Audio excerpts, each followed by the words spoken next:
Buenas noches, queridos hermanos. Estamos una vez más aquí desde nuestra casa, de la casa de ustedes. Queremos enviarles un cariñoso saludo juntamente con mi esposa, extrañándoles cada vez más, pues el tiempo ha transcurrido y ha hecho más difícil el poder vernos y eso hace que estemos esperando el momento en que Dios nos conceda una bendición especial, la de volver a encontrarnos. Mientras, un saludo cariñoso, hermanos, y que la paz de Dios sea en cada uno de ustedes. Vamos a inclinar nuestros rostros y voy a pedirles que oremos. Padre Celestial, muchas gracias te damos porque podemos poner tu palabra, considerar un aspecto tan esencial en los acontecimientos gloriosos que tú has llevado a cabo para la salvación de nuestras almas. Y nos referimos, Señor, a tu Santo y Divino Espíritu. Estamos en esa fecha tan hermosa de la vida de tu iglesia, la fiesta de Pentecostés. Lamentamos, Señor, no poder estar en tu casa, pero en nuestras limitaciones permítenos meditar en tu palabra santa y en este acontecimiento del Pentecostés. Gracias te damos porque en él se manifiesta tu Santo y Divino Espíritu. Guíanos, Señor, y que esta exposición pueda contribuir para conocer un poco más de lo que es tan esencial conocer. En el nombre de Cristo Jesús te lo pedimos. Amén. Amén. Pues nos corresponde hoy miércoles el poder tener que tener un tiempo en el que consideremos lo relacionado al Espíritu Santo, pues estamos en la celebración de la fiesta del Pentecostés. Yo creo que aún es más difícil para mí, para ustedes tal vez, el que esta semana no podamos estar en el templo. Si hay una fiesta muy grande, muy especial, a más de Navidad, Semana Santa, eh, Pentecostés. Pentecostés se ha convertido para nosotros, como lo fue para la iglesia, desde sus primeros tiempos, en una fiesta muy significativa. De hecho, hemos optado por los bautizos que se hagan en Pentecostés, como se hacían en la iglesia primitiva. Allá podía ser en Resurrección o Pentecostés. ¿Por qué? Porque es un tiempo hermoso donde nace la iglesia y otros más se van agregando y estamos en esa tristeza porque no podemos estar en una fiesta tan especial. Recordemos el año pasado cuando desde la mañana estuvimos en un tiempo donde se llevaron a cabo los bautizos, antes una representación para explicar el significado del bautismo, después un culto especial, después regresamos al salón de usos múltiples que tenemos o de convivios y terminamos con la comida, una fiesta muy grande. Hoy no lo podremos hacer, hermanos, pero sí podemos considerar el tema del Espíritu Santo, que es tan importante, así como lo hemos hecho en otras ocasiones, pero de manera especial en esta fecha, en esta fecha. Muy bien, pero dejando aquella tristeza, vamos a alegrarnos porque podemos, a pesar de todo esto que está sucediendo, el poder, pues, reunirnos en nuestros hogares y tomar un tiempo para escuchar la palabra de Dios, teniendo un programa de adoración como antecedente y concluyendo con la exposición de la palabra. En esta ocasión hemos de considerar, ya les he dicho, lo que tiene que ver con el Espíritu Santo. Pero antes quisiera, porque sería bueno ir recordando, pues, lo que tiene que ver con el Espíritu Santo. Pero para comprender bien lo que es la manifestación del Espíritu Santo, necesitamos comprender antes la manifestación de la Divina Trinidad en la humanidad, en el pueblo de Israel, en nosotros. Brevemente quisiera decirles que esto lo podemos considerar como el abajamiento de la Divina Trinidad.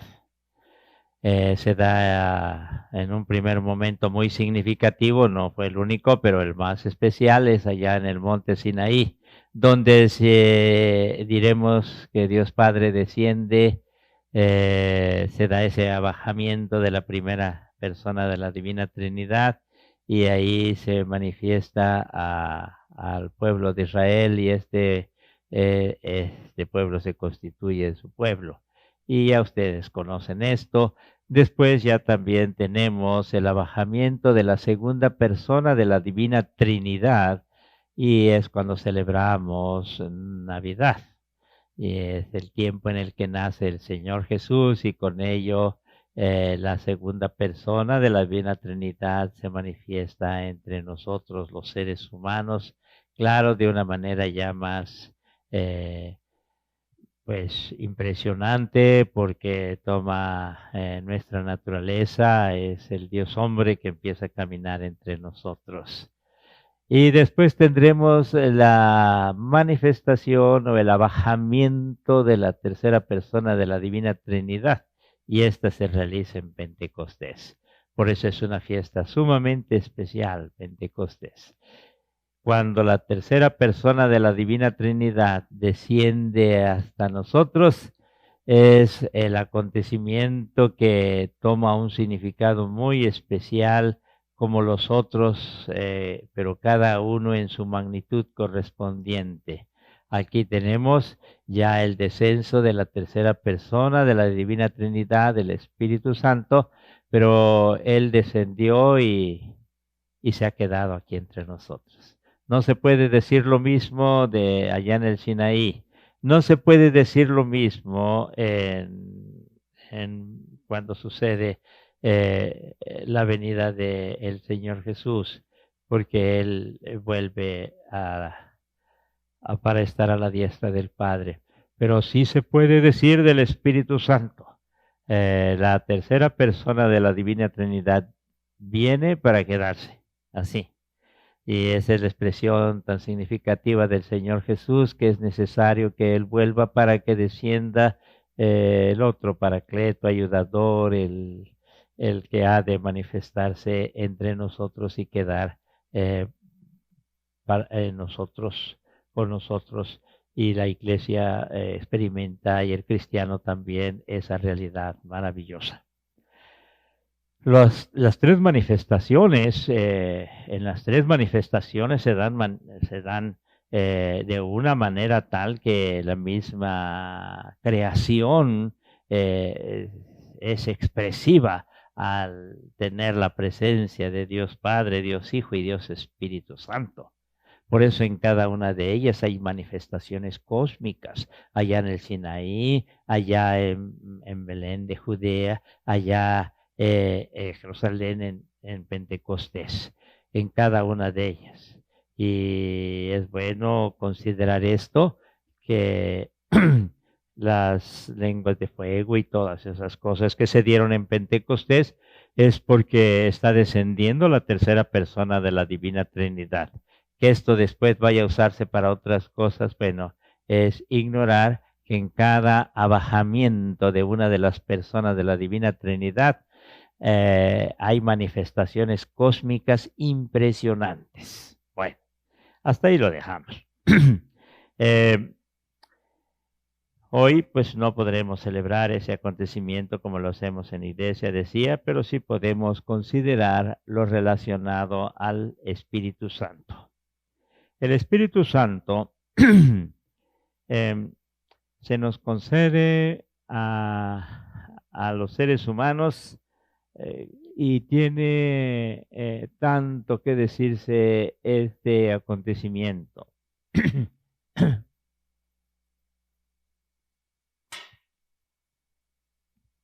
Pues para principio de cuentas quiero decirles que Hay estudiosos especializados que han trabajado con la cuestión del Espíritu Santo al nivel más alto, diríamos. Han escrito libros para hacernos ver que las manifestaciones del Espíritu Santo son tan variadas, tan diferentes, que no tenemos nosotros la capacidad de precisarlo y encerrarlo en un concepto del que ya no pueda. No, hermanos, no. Eso es muy delicado. Yo les recomendaría el libro de Edward Schweitzer para ir conociendo este aspecto del Espíritu Santo. A veces nosotros quisiéramos circunscribir la concepción del Espíritu Santo y la manifestación del Espíritu Santo muy bien enmarcado, y yo quiero decirles que se va a salir de todo, de todo el marcamiento que nosotros podamos hacer. No es así, hermanos. Hay estudios que nos van a llevar, que en cada libro tiene un énfasis, que en Hechos es así, que en el Evangelio según San Juan, que en Romanos. Hermanos, hay, hay que tener prudencia en cuanto a esto. Y esto habla de que el Espíritu Santo es alguien que no va a depender de nuestras concepciones y nuestras maneras de cómo definirlos, hermanos. No. Por eso debemos tener cuidado y ser respetuosos ante algunas expresiones de la manifestación del Espíritu Santo en las vidas de las personas, ¿verdad?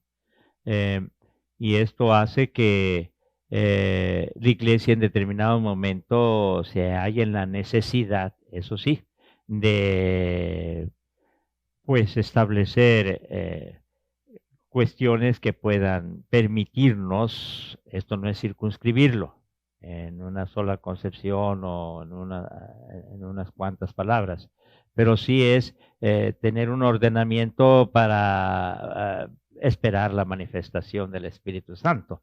Ahí la razón del por qué el libro de los Hechos, desde el capítulo 2, versículo 38, ya va a venir a definir un ordenamiento para que podamos entender la manifestación del Espíritu Santo en nuestras vidas en el acontecimiento del bautismo. Y a partir de ahí ya van a haber un sinnúmero de textos, hermanos.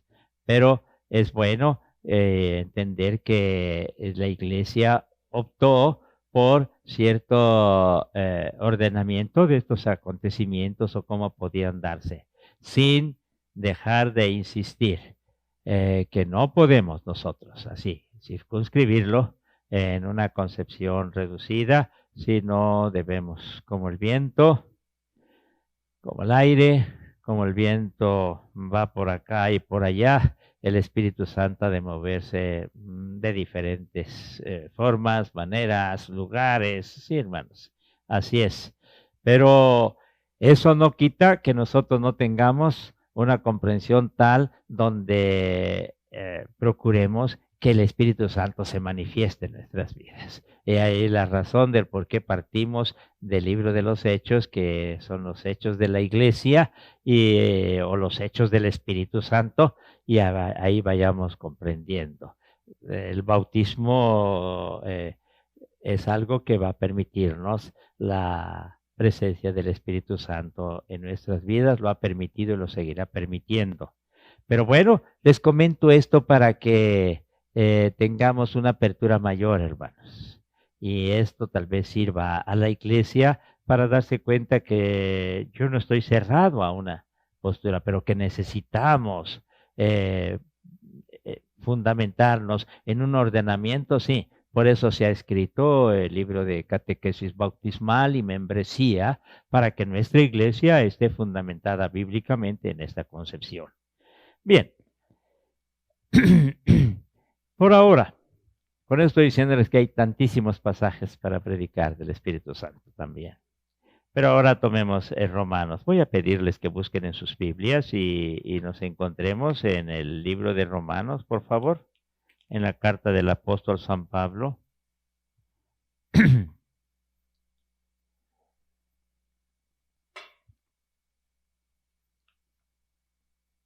Capítulo 8, perdón, versículo versículo 9. Desde joven hubieron algunas cuestiones, un paréntesis, algunas cuestiones que a mí me impresionaron bastante. Una ocasión en la iglesia de Nazareno, de eso tendrá, imagínense, unos 40 y tantos años, o 40, sí, más o menos como 40 años. Eh, Invitaron a un predicador de Estados Unidos, espero decir bien el nombre, el hermano Conrad. eh, y predicó, y esa ocasión decía, y se me quedó muy grabado, Romanos, y predicó de Romanos, y miren, hermanos, de Romanos, del capítulo 1, decía él, hasta el capítulo 7 es una carnicería, porque habla de la carne, dice. Pero del capítulo 8 en adelante va a hablar del Espíritu Santo. Y cómo me quedó impregnado eso, y eso me ha llevado a considerar estos estudios de una manera muy especial, lo del Espíritu Santo.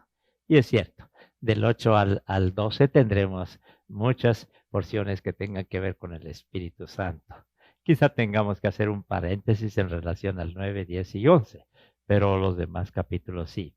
Y ya del 12 en adelante, hasta el 11, perdón, del 12 en adelante ya tendrá que ver con la vida de la comunidad, de la iglesia, pero el Espíritu Santo manifestándose en ella. Bien, capítulo 8, versículo 9. Mas vosotros no vivís según la carne, sino según el Espíritu. Si es que el Espíritu de Dios mora en vosotros, y si alguno no tiene el Espíritu de Cristo, no es de él. Continúa diciendo, no vamos a considerar los demás versículos, pero me voy a permitir leerlo, y ustedes pueden seguirme con su vista. Pero si Cristo está en vosotros, el cuerpo en verdad está muerto a causa del pecado, mas el Espíritu vive a causa de la justicia. Y si el Espíritu de aquel que levantó de los muertos a Jesús mora en vosotros, el que levantó de los muertos a Cristo Jesús vivificará también vuestros cuerpos mortales por su Espíritu que mora en vosotros. La inhabitación del Espíritu Santo es un concepto esencial en la experiencia cristiana, hermanos. El que el Espíritu Santo esté en nuestras vidas. Mas vosotros no vivís según la carne, sino según el Espíritu. Si es que el Espíritu de Dios mora en vosotros, y si alguno no tiene el Espíritu de Cristo, no es de él. Inicia la frase con la siguiente expresión, mas vosotros. ¿Quiénes son? Los cristianos. ¿Quiénes son? Los que se han bautizado, de acuerdo al capítulo 6 de la carta a los Romanos, versículo 1 hasta el 11. Podemos prolongarnos hasta el 14, pero hasta el 11. Ahí se da la exposición magistral en relación al bautismo de acuerdo a la concepción de San Pablo, y lo expresa aquí en la carta a los Romanos. Claro que también habrán otras expresiones en Colosenses, en Gálatas, sí, pero especialmente aquí. Entonces ahí queda definido la cuestión del bautismo, y cuando dice el escritor sagrado, más vosotros, sí, está refiriéndose precisamente a aquellos que han experimentado el bautismo, pero como bautizados, va a referirnos este texto, no están en la carne, sino en el Espíritu. No estarán en la carne, sino en el Espíritu. Esta expresión condicionante, porque dice, si es que, ¿está bien? Leemos el versículo 9, mas vosotros no vivís según la carne, sino según el Espíritu, si es que el Espíritu de Dios mora en vosotros. Esta expresión condicionante que nos habla de la inhabitación del Espíritu Santo en nuestras vidas, debe llevarnos a considerar con toda honestidad, hermanos, y voy con calma.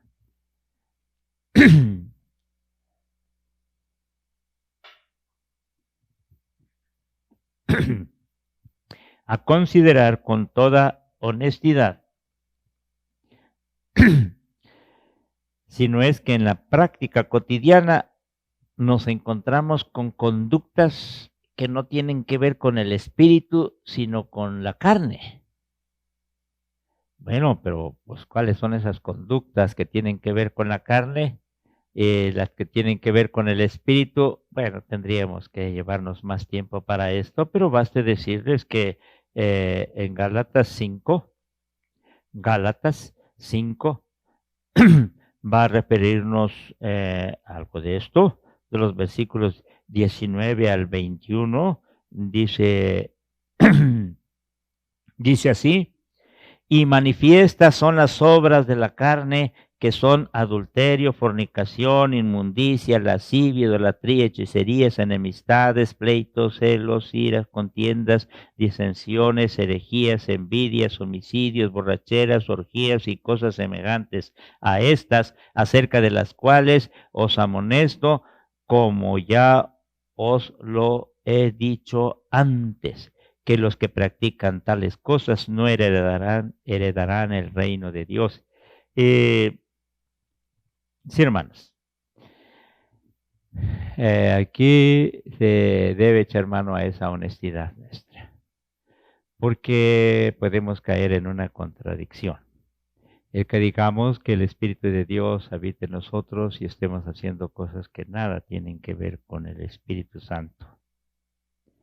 El don del Espíritu es el criterio para ser cristiano, y si alguno no tiene el Espíritu de Cristo, no es de Cristo, así como lo dice el texto bíblico.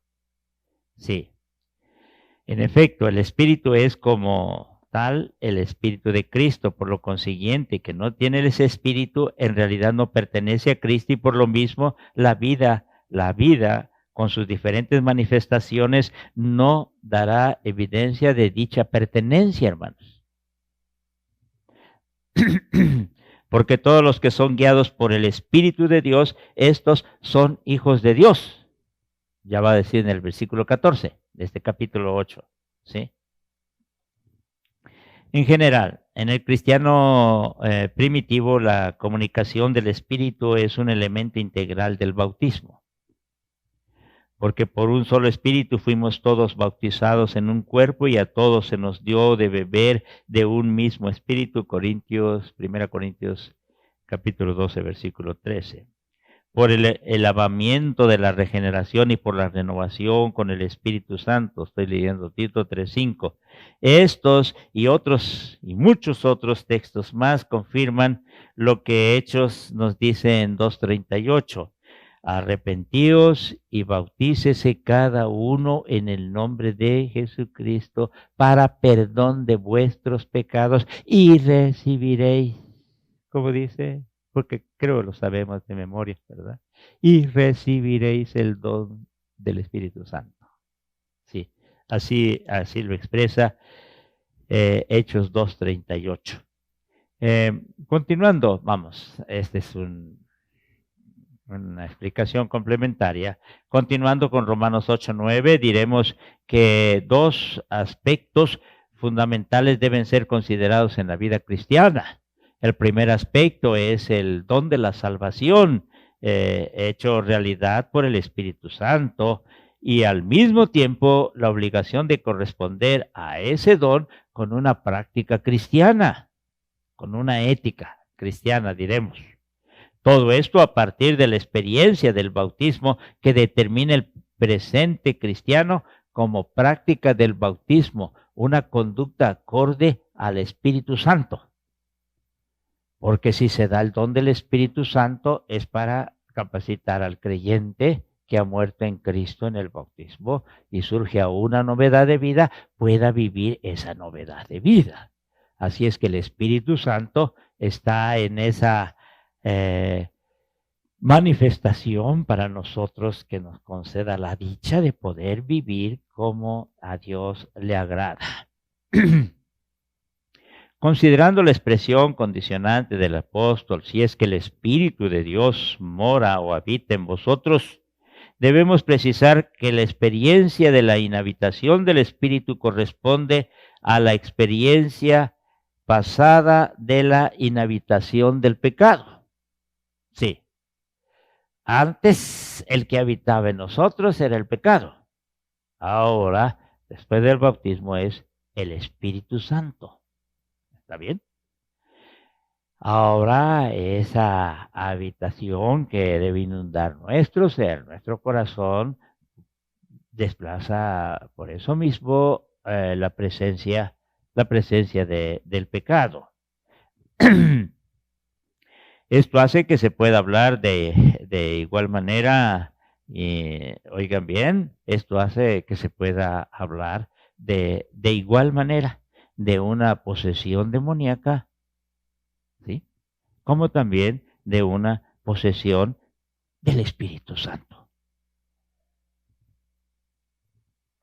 Y aquí, aunque para algunos les extrañe, es bueno ser claros en eso. Cuando el Espíritu mora en nuestras vidas, ya lo otro nada tiene que ver. Entonces, Él posee nuestro ser total y completo y glorificamos a Dios por eso. Para pues ambas cosas, la posesión demoníaca o la del Espíritu Santo, perdón, ambas tienen un completo control de la conducta personal en cuanto al pecado o el demonio. De manera que ya no soy yo quien hace aquello, sino el pecado que mora en mí, va a decir Romanos capítulo 7, el terminar el capítulo 7 más o menos. En cuanto al Espíritu, ¿no sabéis que sois templos de Dios y que el Espíritu de Dios mora en vosotros? Porque el templo de Dios, el cual sois vosotros, santo es, dice Corintios, 1 Corintios capítulo 3, versículos 16 y 17. Tomando en cuenta que es comprensible la siguiente pregunta, ¿cómo se da el habitar del Espíritu en el cristiano? Es necesario considerar que Dios es Espíritu y que el hombre es esencialmente espiritual. Porque ¿quién de los hombres sabe las cosas del hombre sino el Espíritu del hombre que está en él? Así tampoco nadie conoció las cosas de Dios. Luego entonces el Espíritu divino se apodera del Espíritu humano. El Espíritu mismo da testimonio a nuestro espíritu de que somos hijos de Dios. Y si es así, hermanos, y si es así, quisiera concluir con lo siguiente. Perdón.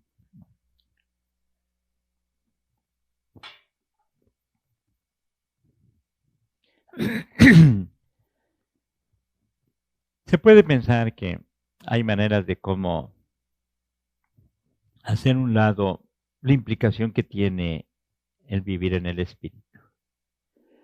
Se puede, pues, referir otras formas y decir a los demás y decirnos o autoengañarnos a nosotros mismos y engañar a los demás de que tenemos el Espíritu Santo porque se da esto, se da aquello. Miren, perdónenme, este es un manejo antibíblico. Porque bíblicamente, si de veras tenemos el Espíritu Santo, pues nuestras vidas lo van a decir. Nuestra conducta lo va a decir. Nuestra forma de ser lo va a decir. Y claro, si se sabe que el Espíritu Santo ha venido para quedarse, todos queremos el Espíritu Santo. Miren, hermanos, si vamos a hablar del Espíritu Santo que está en nosotros, es porque quienes nos escuchen ya han visto la clase de vida que nosotros estamos viviendo. Y no debemos caer en una contradicción grotesca al respecto. Si se dio el abajamiento de la tercera persona de la divina Trinidad, es para que nos capacite y podamos vivir esa vida cristiana en esa novedad de vida, decíamos. Ahora, pero esa vida es muy clara en sus manifestaciones. La identidad de esa vida está definida por por el Espíritu Santo, y en los textos bíblicos vamos a encontrar las bases. Bendecimos a Dios, hermanos. Bendecimos a Dios porque nos permite la dicha de poder decirnos que gozamos de la manifestación del Espíritu Santo. Porque con ello estamos encontrando una bendición muy grande para nuestras vidas, pero al mismo tiempo con ello estamos encontrando también una manifestación convincente para aquellos que verdaderamente quieran conocer a Dios. Nuestras vidas son un testimonio viviente para eso, y estarán hablando más que muchísimas palabras de lo que Dios puede hacer en nosotros. Y quisiera concluir con el Salmo 51, siempre me ha llamado la atención, y regresamos al Antiguo Testamento porque ya desde ahí se daban expresiones muy hermosas. Vamos desde los versículos 10 en adelante, el capítulo 51, ya ustedes también, varios de ustedes lo saben de memoria, dice: crea en mí, oh Dios, un corazón limpio y renueva un espíritu recto dentro de mí. Sí, esa es la petición. No me eches de delante de ti y no quites de mí, ¿cómo dice? Tu Santo Espíritu. Vuélveme el gozo de tu salvación y, ¿cómo dice? Y espíritu noble me sustente. Versículo 13 va a decir: entonces enseñaré a los transgresores tus caminos y los pecadores se convertirán a ti. Y yo quisiera agregarlo de esta manera para mayor claridad. Hasta entonces enseñaré a los transgresores tus caminos y los pecadores se convertirán en... Hasta entonces estaré listo para que los demás también te conozcan, Señor. Los padres, para que mis hijos te conozcan. El esposo, para que mi esposo, según. O para los familiares, para los más cercanos, te conozcan. Si desde el Antiguo Testamento ya se daban estas expresiones gloriosas, ¿cuánto más en el Nuevo Testamento, hermanos? Pero eso sí, voy a agregarlo así, voy a expresarlo así, perdón, hermanos. Pero eso sí, si el Espíritu de Dios mora en vosotros. Y esta es la mejor celebración de Pentecostés que podemos tener, que nuestras vidas muestren la presencia gloriosa del Espíritu Santo en nosotros, con la conducta agradable a Dios y a los hombres. Padre, muchas gracias te damos, porque si has venido para manifestarte en nuestras vidas y en tu iglesia, te rogamos, Señor, que este sea un tiempo de reflexión, para revisar nuestras vidas y para que conforme a tu palabra podamos decir si verdaderamente tu Santo Espíritu mora en nosotros. Y quizá ni tengamos que usar palabras explicativas, porque la forma de vida hablará más fuerte y de una manera más convincente y contundente que nuestras palabras, Señor. Permítenos, Señor, como iglesia, mostrar que tu Santo Espíritu se mueve entre nosotros y que este tiempo sirva de reflexión para que cada uno nos pongamos a cuentas contigo. Y si hemos profanado tu santo nombre diciendo que somos cristianos y que el Espíritu tuyo está en nosotros, hoy podamos ponernos a cuenta contigo y recibir tu bendito perdón y recibir al mismo tiempo también la gracia, la presencia de tu Santo Espíritu y vivamos para honrarte y glorificarte. Que los demás no tengan nada que decir de nosotros, como en algunas ocasiones han dicho. Aquí estamos, Señor, bendiciendo tu nombre y rogándote que nos permitas levantarnos como testimonios vivientes que hablen un mensaje glorioso, la manifestación del Espíritu Santo en las vidas de los seres humanos. En el nombre de Cristo Jesús te lo pedimos. Amén.